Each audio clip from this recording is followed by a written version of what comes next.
Hello friends, मी मेघाज boutique या चॅनलवरती तुमचं अगदी मनापासून स्वागत आहे। आणि आजच्या व्हिडिओमध्ये आपण अंडरग्राऊंड पाइपिंग कशी लावायची तर ते बघणार आहोत। तर बऱ्याच जणांना ब्लाऊज जो आहे व्यवस्थित शिवता येतो पण पाइपिंग लावता येत नाही। सो आजचा जो व्हिडिओ फक्त त्यांच्यासाठी आहे ज्यांना एकदम सोप्या पद्धतीने पाइपिंग कशी लावायची तर ते बघायचं आहे। तर ही रेडीमेड पाइपिंग आपल्याला कुठेही अवेलेबल मिळते। तर जसे तुम्ही बघू शकता मी गोल्डन कलरची जी पाइपिंग आहे तर ती मी घेतलेली आहे।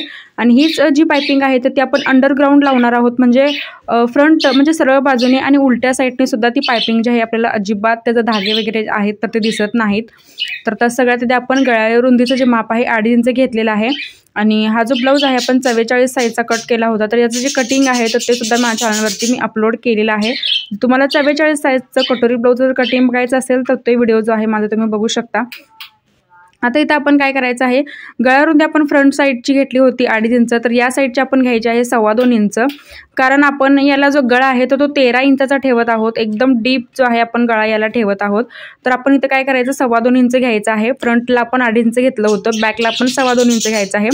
त्याच्यानंतर शोल्डर जे आपल्याला 1.5 इंच कमी करायचं आहे। जर तुम्ही एकदम जास्त गळा जर डीप करत असाल तर ह्या पद्धतीने जो आहे तुम्ही कटिंग करायचं आहे। आता 2.25 इंच मी गळ्या रुंदीचं माप घेतलेलं आहे। 1.5 इंच जे शोल्डर आहे तर ते एक्स्ट्रा मी कट केलेलं आहे। आता आपण इथं माप घेऊयात आपल्या मागील गळ्याचं। तर मागील जो गळा आहे तो मी 13 इंचाचा ठेवलेला आहे। त्याच्यानंतर त्याची जी रुंदी आहे तर ती सुद्धा मी जास्त वाढवलेली आहे। आपला हा जो ब्लाऊज आहे 16 इंचाचा होता, म्हणजे 16 जी पूर्ण उंची आहे तर ती होती। आता इथं बघू शकता 1.5 इंच मी एक्स्ट्रा घेतलेला आहे रुंदीसाठी, कारण या कस्टमरला रुंदी आणि उंची जी आहे पूर्ण जास्त हवी होती, म्हणजे पूर्ण ब्रॉड असा गळा जो आहे बॅक साईडचा हवा होता। सो मी तर कट केलेला आहे, बघू शकता। अशा पद्धतीने तुम्ही यू गळा जो आहे मार्किंग करून मग हा जो आहे जर प्रॉपर शेप यू जर येत नसेल तर तुम्ही अशा पद्धतीने गळ्याचा जो शेप आहे तर तो कट करू शकता। आता हा मी जो गळा आहे सगळ्यात आधी अस्तरवरती आपल्याला जो गळा आहे करत आहे कट करायचा मेन कापडावरती आपल्याला तो कट करायचा आहे। मेन कापडावर ठेवायचा आहे, मेन कापडावरती। आता हा बघू शकता एकदम प्रॉपर यू गळा जो आहे आपला तयार होतो। जर तुम्हाला गळ्याचा शेप अजून देता येत नसेल तर अशा पद्धतीने तुम्ही गळ्याचा जो शेप आहे तर तो देऊ शकता। आता त्याच्यानंतर मेन कापड सुद्धा मी तर कट केलेला आहे। आता सगळ्यात आधी आपण काय करायचं, आता आपण ही जी पाइपिंग घेतली होती रेडीमेड पाइपिंग मी वापरलेली आहे। आणि रेडीमेड पाइपिंगचा जो गेटअप आहे एकदम आपला छान येतो। आणि आपण याला काय करायचं, ही जी पाइपिंग आहे तर ती गोल गळ्याला जास्त आपल्याला वळत नाही। आणि बऱ्याच जणांनी ही कशी लावायची तर ते सुद्धा माहिती नाही। त्यामुळे आपण काय करायचं की ह्या ज्या पाइपिंगला आहेत आपल्याला छोटे छोटे कट्स द्यायचे आहेत। तर पूर्ण जे आपण जिथपर्यंत पाइपिंग लावणार आहोत गळ्याला तिथपर्यंत आपण पूर्ण याला छोटे छोटे कट्स द्यायचे आहेत। आणि आपल्याला लक्षात ठेवायचं ही पाइपिंग लावताना आपल्याला सिंगल दाबनेच लावायचे आहे, डबल दाबने ही पाइपिंग जी आहे बसत नाही। सो आपल्याला ही जी पाइपिंग आहे तर ती सिंगल दाबनेच लावायची आहे। सिंगल दाबने काय होतं, फिनिशिंग सुद्धा पाइपिंगचं जे आहे ते खूप छान येतं।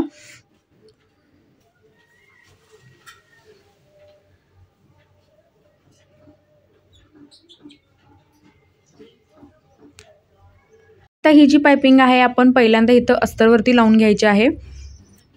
तर हे बघा अशा पद्धतीने आपल्याला ही जी पाइपिंग आहे तर ती पहिल्यांदा आपण अस्तरवरती, म्हणजे बॅक पार्ट जो आपला अस्तरचा पार्ट आहे त्याच्यावरती आपण ही पाइपिंग जी आहे तर ती लावून घ्यायची आहे।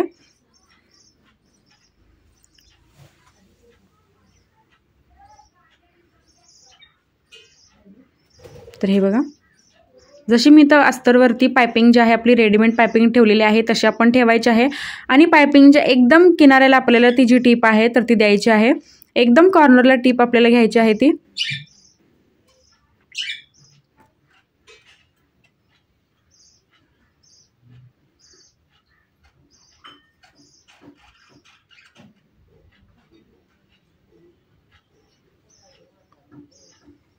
तर व्यवस्थित एकदम फिनिशिंग सहित आपल्याला ही जी टीप आहे तर ती घ्यायची नाही। जर पाइपिंगवरती म्हणजे गोटवरती जर आपली टीप आली तर ते व्यवस्थित जे फिनिशिंग आहे तर ते दिसत नाही। त्यामुळे आपल्याला सिंगल दाबने ही जी पाइपिंग आहे तर ती लावून घ्यायची आहे। आता हे बघा राऊंडसुद्धा मी अगदी व्यवस्थित इथं वळवलेले आहेत।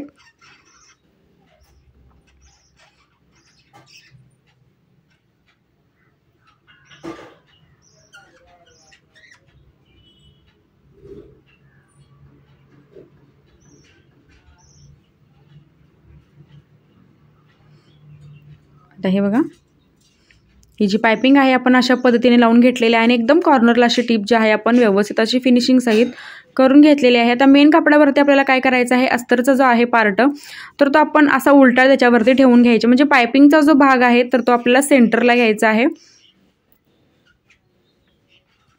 तर हे बघा असं व्यवस्थित आपल्याला पहिल्यांदा सेट करून त्याच्यानंतर जी टीप आपण मारली होती पायपिंग जोडताना बरोबर त्याच टिपवरती आपल्याला ही जी टीप आहे तर ती घ्यायची आहे। तर ती सुद्धा एकदम आपण कॉर्नरला घ्यायची।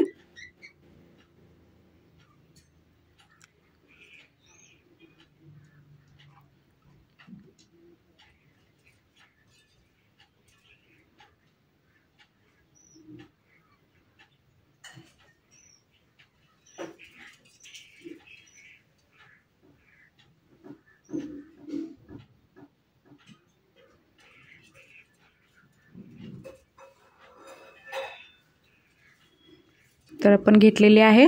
आता सेंटरचं जे एक्स्ट्राचं सगळं कापड आहे आपलं मेन कापड जे आहे सेंटरचं पूर्ण आपल्याला इथं कट करून घ्यायचं आहे।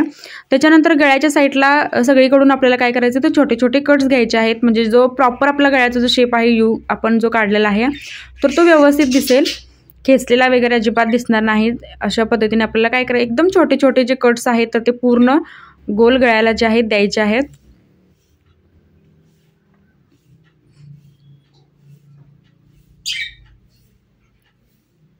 आता अस्तर जे आहे आतल्या साईडला आपण पूर्ण पलटी करून घ्यायचं।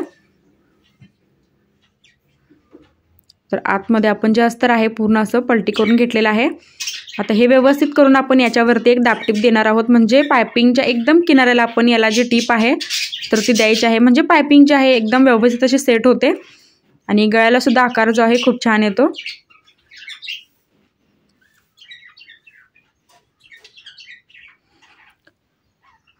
तर हे बघू शकता याचं जे फिनिशिंग आहे खूप छान येतं। जर तुम्हाला पायपिंग लावता येत नसेल, काही प्रॉब्लेम येत असेल तर तुम्ही रेडीमेड पायपिंग जे आहे गळ्याला अशा पद्धतीने लावून बघू शकता। तर हे फ्रंटचं आणि बॅकचं सुद्धा तुम्ही फिनिशिंग बघू शकता, एकदम छान असं आलेलं आहे।